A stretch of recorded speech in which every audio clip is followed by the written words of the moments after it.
삶은 모든 건 내려놓고 내 주 되신 주 앞에 나가 내가 사랑했던 모든 건 내려놓고 주님만 사랑해. 내가 주인 삼은 모든 건 내려놓고 내 주 되신 주 앞에 나가 내가 사랑했던 모든 건 오늘 우리에게 주신 하나님의 말씀은 요한복음 12장 3절부터 11절까지 말씀입니다. 마리아는 지극히 비싼 향유 곧 순전한 나드 한 건을 가져다가 예수의 발에 붓고 자기 머리털로 그의 발을 닦으니 향유 냄새가 집에 가득하더라. 제자 중 하나로서 예수를 잡아줄 가룟 유다가 말하되 이 향유를 어찌하여 300데나리온에 팔아 가난한 자들에게 주지 아니하였느냐 하니 이렇게 말함은 가난한 자들을 생각함이 아니요 그는 도둑이라 돈꾀를 맞고 거긴 얻는 것을 훔쳐 가밀어라. 예수께서 이르시되 그를 가만두어 나의 장례할 날을 위하여 그것을 간직하게 하라. 가난한 자들은 항상 너희와 함께 있거니와 나는 항상 있지 아니하리라 하시니라.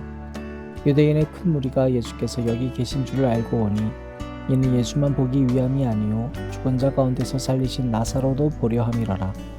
대제사장들이 나사로까지 죽이려고 모이하니 나사로 때문에 많은 유대인이 가서 예수를 믿음이라라. 아멘. 내 주 되신 주 앞에 나가 내가 사랑했던 모든 건 내려놓고 주님만 사랑해.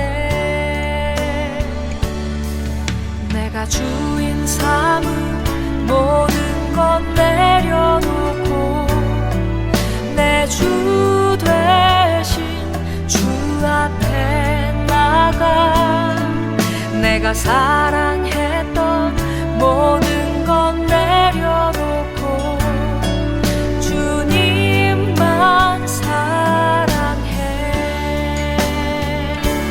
주 사랑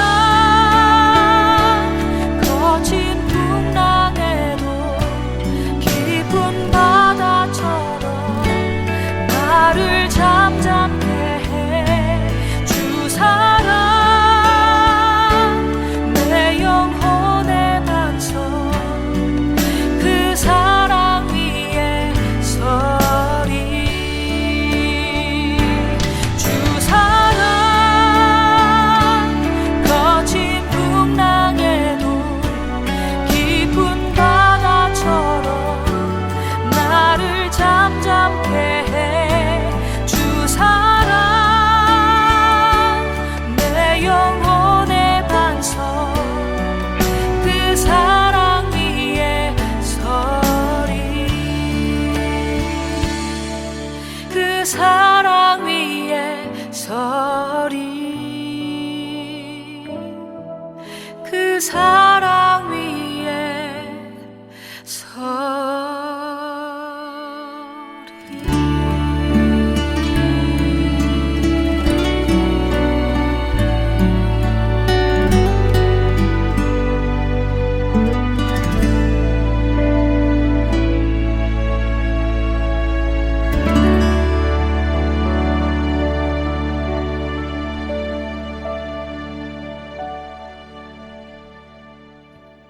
오늘도 우리 주님의 크신 은혜와 사랑이 저와 여러분에게 가득하기를 바랍니다.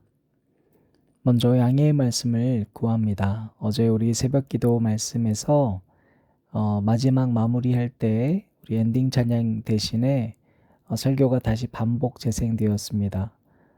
찬양이 올라가지 않고 드래그 드랍을 해서 옮기는 과정 중에 제가 설교를 다시 드래그하게 되었습니다.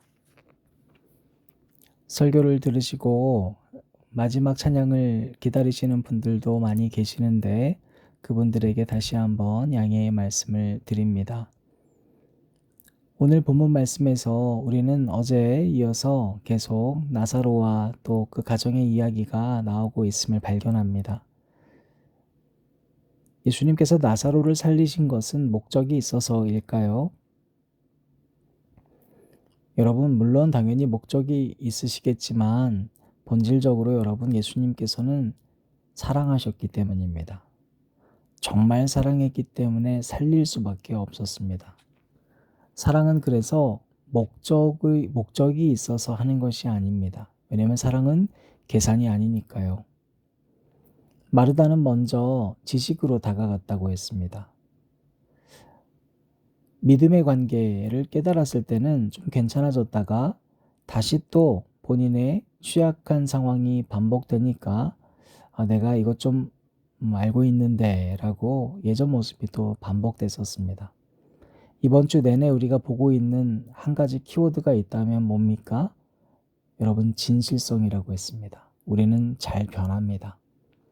여러분 꼭 기억하십시오. 너는 잘 변해가 아니라 내가 잘 변합니다.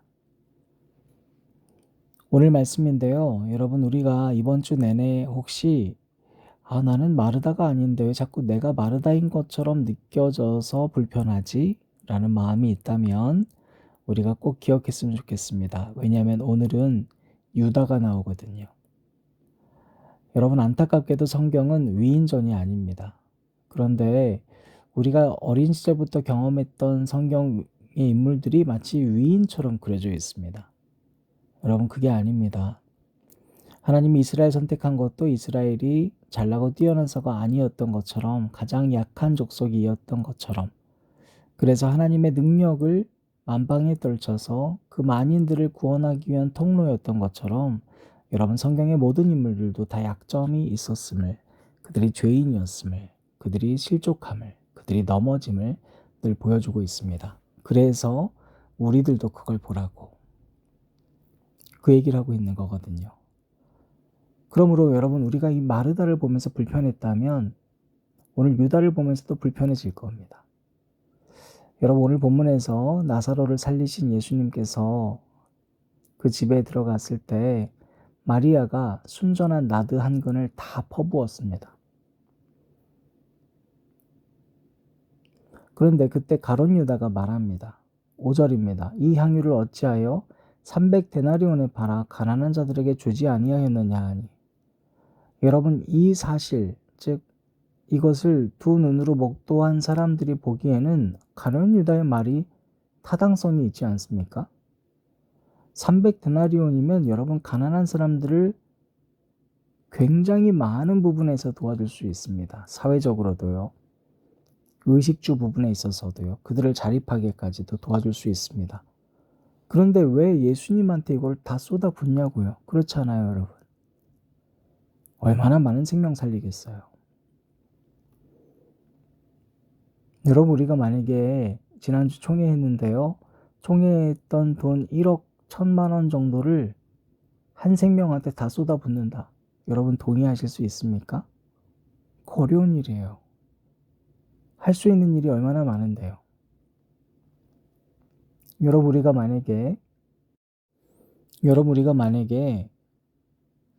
선교사 한 명을 죽을 때까지 책임지겠다, 이런 결단을 할 수 있겠습니까? 아니요, 할 일이 얼마나 많은데요. 여러분, 이렇게 우리가 생각해 보면 좋겠습니다. 그런데 이 말을 하는 이유가 뭐라고요? 이렇게 말하면 6절입니다. 가난한 자들을 생각함이 아니요 그는 도둑이라 돈꾀를 맞고 거기 넣는 것을 훔쳐감이러라. 성경이 지금 유다의 모습을 고발하고 있습니다. 그 마음이 가난한 자를 정말 사랑해서 한 것이 아니라는 거예요. 그가 회개인데요. 그 가운데 이미 돈에 대한 죄가 있었음을 고발하고 있습니다. 자, 돈에 대한 죄를 지었던 유다가 오히려 뭐에 예민해요? 자신의 죄에 예민하게 타인을 대합니다. 돈에 예민한 겁니다. 여러분, 내가 지은 죄에 사람들은 예민해집니다. 누구에게요? 타인에게요. 여러분, 다시 한번 오늘 본문 말씀을 보면서 한번 생각해 보십시다. 우리는 유다는 아니죠. 아니요, 여러분, 우리는 다 유다의 마음이 있어요. 여러분 한번 생각해 보시죠. 유다는 왜 마리아의 헌신을 이해하지 못했을까요? 그는 옳고 그름에 대한 이야기를 하고 있습니다. 가르치고 있어요. 그런데 여러분, 사실 이 마음은 시기 질투하는 마음으로 나타나잖아요. 여러분, 우리도 시기 질투하거든요. 언제 우리가 타인을 시기 질투하는가를 여러분 곰곰이 보면, 첫 번째로 내가 잘 알고 있는 영역이나 내가 익숙한 영역에 누군가가 있으면 이런 마음이 생깁니다. 지금 유다 옆에 마리아가 있어요. 유다는 그게 신경 쓰였어요. 돈의 자리, 누구보다 잘 알고 있는 이 돈의 영역에 마리아가 그걸 예수님께 쏟아붓고 있어요.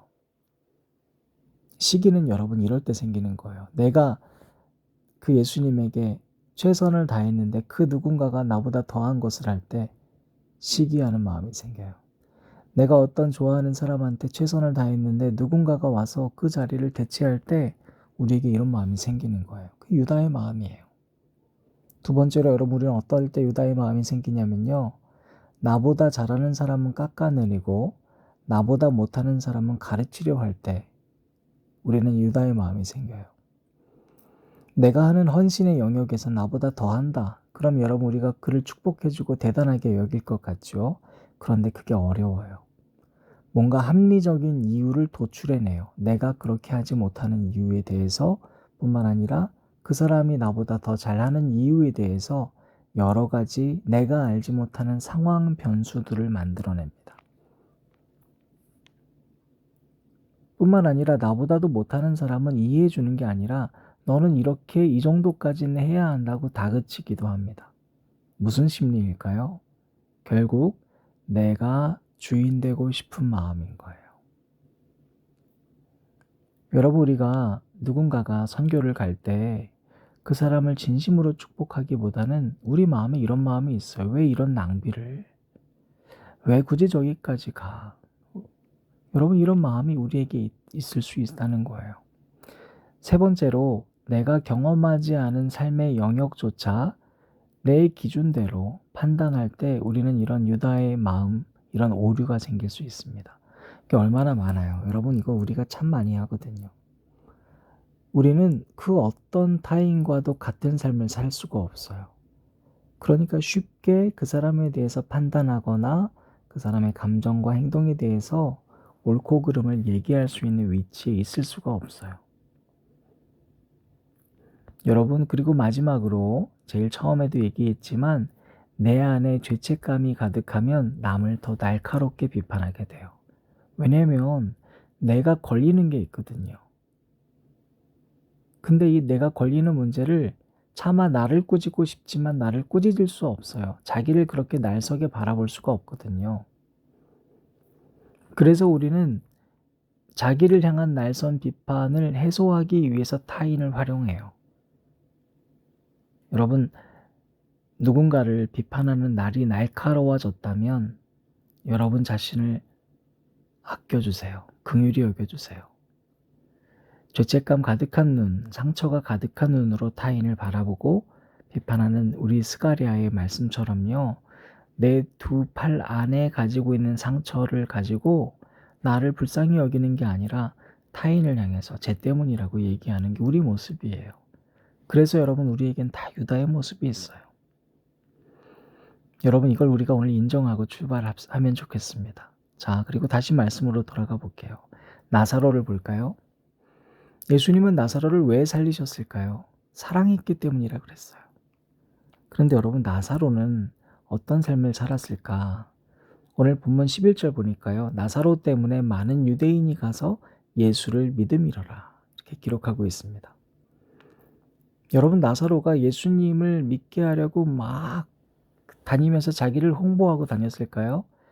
야, 내가 이렇게 진짜 예수님이랑 친해 이랬을까요? 그렇게 될 수도 있었을 것 같아요. 바로 본문 말씀 보니까 9절에 유대인의 큰 무리가 왔는데 뭐라고 되어 있습니까? 예수만 보기 위함이 아니요 죽은 자 가운데서 살리신 나사로도 보기 위함이로라. 그런 인기 끌 수 있었어요. 대중의 스타가 될 수 있었어요. 많은 유대인이 가서 예수를 믿게 하는 통로로서 그의 이름이 날릴 수 있었어요. 그런데 여러분, 11절 바로 앞절이 참 중요해요. 대제사장들이 나사로까지 죽이려고 모의하니 11절 나사로 때문에 이렇게 이어지는 거예요. 여러분, 이 짧은 문장 가운데 나사로의 삶이 상상이 되십니까? 이 두 문장 사이에서 나사로의 드러나지 않은 새로운 삶이 연상이 되셔야 합니다. 나사로는 자기 삶에서 더 이상 주인이 되려 하지 않았습니다. 스타가 될 수도 있었던 상황이지만 그는 대제사장들이 나사로까지 죽이려고 모의하니 나사로 때문에 그 죽을 처지에서 나사로는 자기 생명을 아끼지 않았던 겁니다. 생이 2번 주어졌다고 해서 그 생을 이젠 더 이상 자기를 위해 살지 않았습니다. 여러분, 그래서 이 가족이 자신의 것을 아끼지 않았고 유다의 비판에도 휘청되지 않았던 겁니다. 나사로까지 죽이려고 모의하기 때문에 나사로가 예수님을 믿게 하는 통로가 됐다라고 하는 20절과 11절에 참 아이러니하고 충격적인 이 사건이 오늘 우리에게도 충격이 되었으면 좋겠습니다. 여러분, 우리 삶은 어떤가?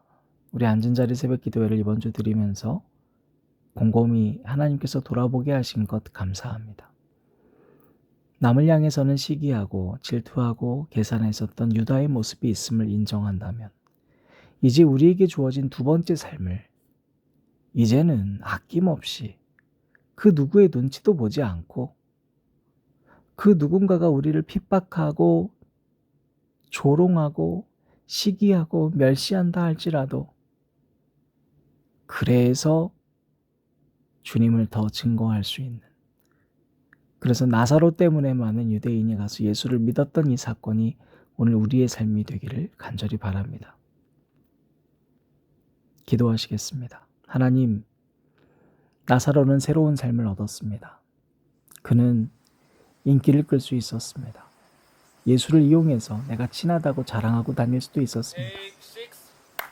그러나 그것 때문에 사람들이 예수님을 믿은 것이 아니라 대제사장들이 나사로를 죽이려고 모의하니 그 나사로 때문에 유대인이 예수님을 믿었다고 했던 이 기록이 오늘 우리들의 삶이 되길 바랍니다. 늘 남을 시기하고 남의 상황을 곁눈질하면서 내가 주인 되려고 했었던 우리들의 지난 날들을 용서하시고 이제 주님께서 주신 2번째 생명을 오직 주님을 위해 사용할 수 있는 저와 앉은 자리 새벽 기도회를 들으시는 모든 형제 자매들 되게 하여 주옵소서. 예수님 이름으로 기도드립니다. 아멘. 맞추고 깨뜨리리라.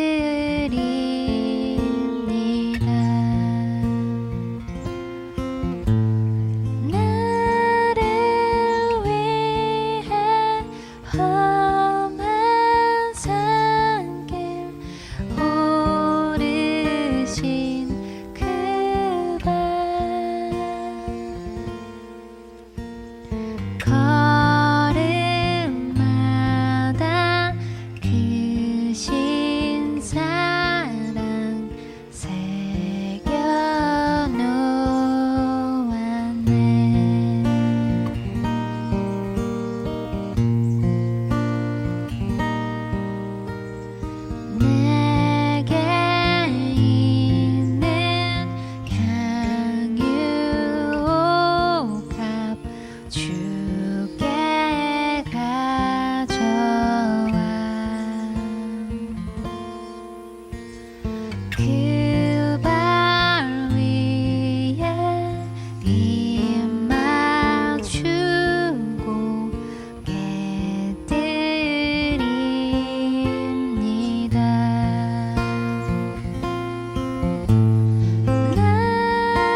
주의 크신 사랑으로 날 받아주소서.